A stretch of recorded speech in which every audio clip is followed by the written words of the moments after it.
Beetlejuice, Beetlejuice, Beetlejuice! The juice is loose.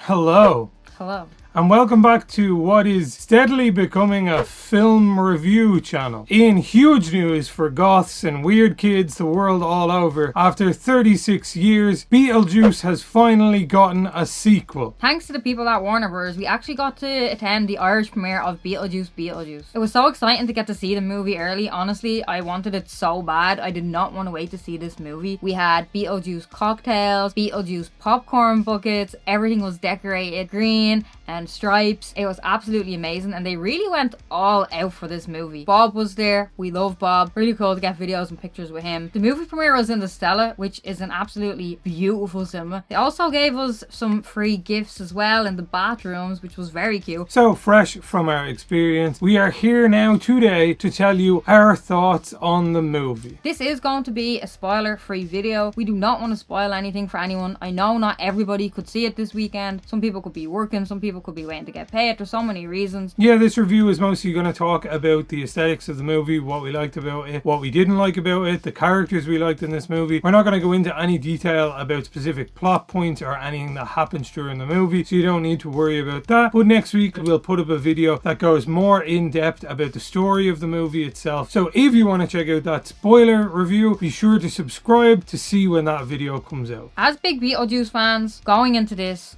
obviously you're going to be a little bit worried because, you know, sequels, remakes, all of those things, they don't always go down well, you know? They don't always do justice to the original. Does this movie do justice to the original? Yes. Yes, it does. I'm so glad to be able to tell you this is just perfect. It's like time didn't even actually pass. Just completely did it with all of the respect for the characters, for everything. It was really cool to get to see all the same characters again and some new ones. Really cool to see the original house, the original props. Maybe some of them weren't original, but they remade everything to look the same, and it does look the exact same. Even the costumes, the makeup, everything has the same vibe. They didn't go crazy with the CGI here, which I really respect because I'm just not a fan of that type of look. So it's really cool to see that they did still go in with the effort of hand-making things. Like Lynn says, the aesthetics of this sequel were on point. The contrast between like the real world and the afterlife is perfect. The movie itself in the real world isn't maybe as dark. It's got a little bit more kind of color and life to it than the original movie. But I think as well, that's just because it's kind of a shift in perspective. Two ghosts were the main focus in the original movie, whereas we're focusing a lot more on the living characters and their stories in this sequel. We do get to delve a little more into the afterlife in this movie as well, and it looks super cool. That was one of my favorite parts about the original Beetlejuice movie, is seeing all these kind of like weird funky characters in the afterlife and what kind of goes on there, and we do get more of a look at that in this sequel. So that was something I was really looking forward to seeing more of, and I'm so glad that we got more of it in this movie. Most of the OG cast returned for this movie, and it is great to see them all again. Seeing Winona Ryder back as Lydia Dietz was something I think we all desperately needed in our lives. There are some characters from the original movie who didn't make a comeback, which were a little bit missed. It was kind of sad not to see, but we do find out more information about what happened to characters from the previous movie. The sequel does a good job of letting us know where absolutely everyone from the original universe is at this point in time. Michael Keaton as Beetlejuice, he really did such a good job. It's like you're watching the original. He hasn't changed at all. He is phenomenal in the role. He has so much energy. Honestly, feels like he was given it even more in this one than he was in the original. It's really funny. The main reason I think a lot of people love the original is just because Beetlejuice is so quotable. The exact same in this movie. Like, his character is absolutely hilarious and his performance was top tier. I'd also like to say a huge shout out to Catherine O'Hara in this movie as well. Honestly, one of the funniest characters throughout the entire movie. Watching back over the original Beetlejuice, I understand her role as her evil stepmother in that movie, but I never really loved her character watching that movie originally. Actually, same. I think it's more as adults you understand. Yeah. Back then you're just like, oh, she's annoying, but now you're like, that's me. But seeing her in this one, she is all jokes. The character itself is just played up so well. Her personality from the original movie shines through in the funniest way as possible, and I genuinely think she was probably like my second favorite character in the movie, behind Beetlejuice himself. With regards to some of the newer cast members on this film, we have Monica Bellucci, who plays Dolores. I'm sure you've all seen in the trailers and in the marketing materials. She plays a very Sally-like character, kind of similar to Nightmare Before Christmas vibes, with all the kind of stitched up face, giving a mix of that and kind of like Bride of Frankenstein vibes throughout the movie. She's a very interesting character. Her presence on screen is really felt. I think she was a great choice for that role. I would have liked to see her more though. I don't think she was utilized to her full potential for this movie. To have someone with so much presence and such a cool backstory and cool powers probably have maybe 10 minutes of screen time throughout the whole movie was a little bit kind of upsetting. We also have Willem Dafoe as a new character in this movie. If you had to ask me who would be kind of a perfect actor to put in the Beetlejuice universe, I completely understand why Willem Dafoe was the choice, because for me he would have been the choice as well. However, unfortunately his character in the movie was not my favorite. Felt a bit unnecessary. I feel like they just wanted him to be in the movie for some odd reason, but I personally feel like it would have been a better movie without him. His character is a very slapstick, over the top, like comedy kind of character, and he commits to it 100%, but his character does end up being more kind of annoying throughout the movie than a fun kind of character. Yeah, just because we're so invested in the other characters, I don't feel the need to be introduced to many new characters. Some of the characters, they were needed. I don't feel like this was necessary at all. I do think there is a version of this movie where his entire role is edited out, and I have to say, I do think it would have been a better movie. Like you said, we're more concerned with these other characters, and there's already a lot going on in this movie, so any time kind of taken away from them, however short that might be, just kind of gets in the way, I feel, of the story being told. It was kind of like a break time or something, like, oh, like it's a bit of a break not to think about those characters, but I'm like, no, I want to see those characters in every second of this movie. And then we have Jenna Ortega coming into the franchise as Lydia Dietz's teenage daughter. People seem so mad about this, and I'm honestly not sure why. It makes sense to me. She's not playing like a similar character to Winona Ryder did in the original movie. She's her own character, and I think the way that they've done it is that she's kind of the Lydia Dietz of our generation. It's a very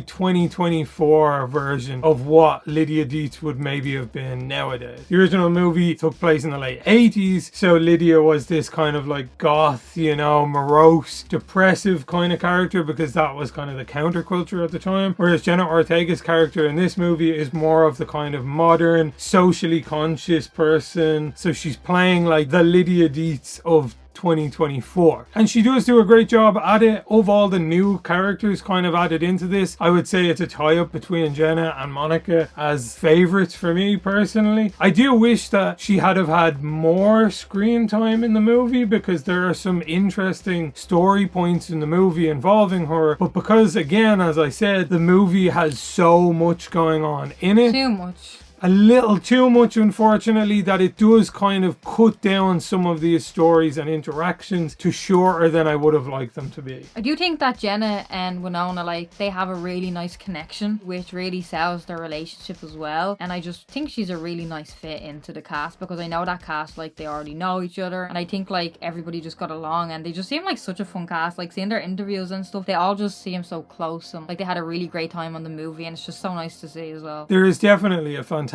chemistry, especially between Jenna Ortega and Winona Ryder on screen and in interviews and stuff like that, which is amazing to see when two actors kind of have that kind of chemistry and bonding over making a movie together. Unlike a recent move. And last but not least of the new cast members, we have Justin Theroux, who plays a very, again, comedic, over-the-top kind of character throughout the movie. Some of the jokes didn't land with me personally. It felt a little too forced, but there were moments that genuinely made me laugh out loud. I think even the parts where you don't find them funny, that's part of the character as well, you know, you're kind of like, just awkward. Like, awkward is definitely the word I would use for it. And his character is intentionally awkward in the movie, but there were points where I was just like, it's like, I'll go away, you. I just kind of wanted to push past them at certain points. At the early part of the movie, they were very funny, but I feel like as the movie kind of went on, I was just kind of tired. I actually surprisingly didn't get tired of that.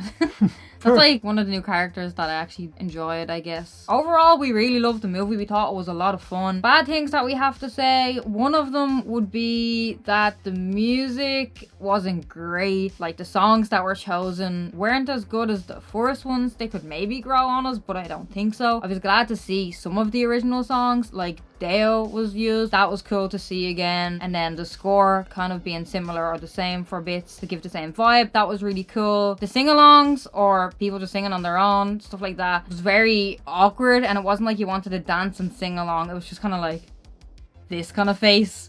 And I feel like everybody kind of felt like that because looking around, everyone's like, but that's hilarious. So it was very funny to make us feel that way. They just start singing and you're just kind of like, which is so fun. It is fun in its own way and it is hilarious. If it was half kind of like that, but I feel like they didn't have any really catchy fun songs like Deo or like anything like that. Like there was nothing that you could be like, oh, I really want to sing or dance to this. It was all kind of a different type of music where you're just kind of like, that would be my main thing to complain about. And I kind of loved it in a way because it was like, ugh, nothing ever made me really feel that awkward. That was interesting to feel that way. But at the same time, I would have liked one iconic song, and maybe it will grow on me. Maybe from years from now it is going to be iconic like Deo's. Like maybe at the beginning people were like, this is cheesy, you know? Yeah, this is weird. Why is this happening? This is weird and cheesy in this movie. This song, like I never loved that song. Do you know what I mean? So mark my words, in a few years I'll probably be regretting it, but for now I'm going to stick to my words. Overall, what would we rank this movie on a scale of 1 to 10? Let's do a countdown again. Well, I know that we disagree, but okay, 3, 2, 1, 7. 7.5. Oh, not as far off as I thought. Maybe I said Okay. 8 last time. You said 9.